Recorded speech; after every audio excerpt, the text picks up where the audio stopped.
You plan it, you do it, you execute it. Your action will allow you to win the game.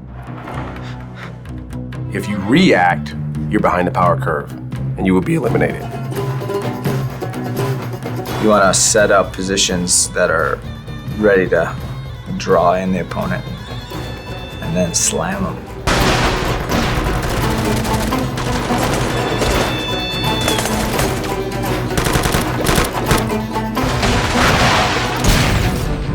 You're dealing with life and death. Your bad decision will cost somebody their life. We train hard, I mean really hard. We have a saying, so you don't bleed in war. You sweat a lot in peace, so you don't bleed in war. So when you go into combat, you're focused in on exactly what you're gonna do. You know your mission, you've planned it, and now it's time to execute it. Action is what you do, what you came to do when you go into a room. It's what you train to do. What the enemy does is reaction. You have to keep the enemy on the defense by acting and not reacting.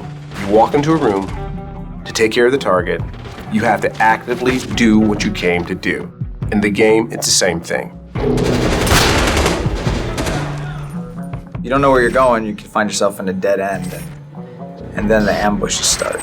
Ambushes are worst case scenario. You always plan for them, and then as soon as you get hit with them, you just return fire and get out of there.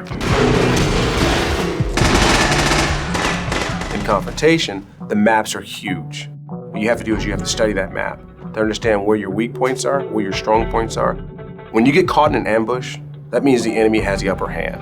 The first thing you have to do is get off the X. That is the kill zone. They have overlapping fields of fire, fire superiority. You need to get out of that X. Get off of that X, get out of that area. Then you need to regroup, fire and move around the target to gain fire superiority on them. You do it in the game, you gotta do it in the real world. For Confrontation, my biggest piece of advice would be come up with a good plan and stick to it. Plan everything out and have your team execute it the way it's planned. And that'll see you home safe and sound.